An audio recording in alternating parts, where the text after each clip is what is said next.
What causes low back pain when coughing or sneezing? Any type of thing that a patient does where they increase the pressure on the inside of their body pressing out.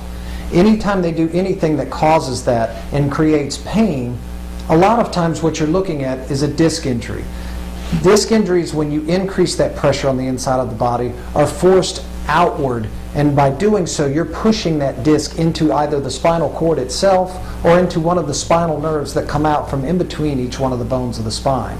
So in coughing or sneezing, increasing that pressure puts the pressure onto the nerve system, therefore causing the pain.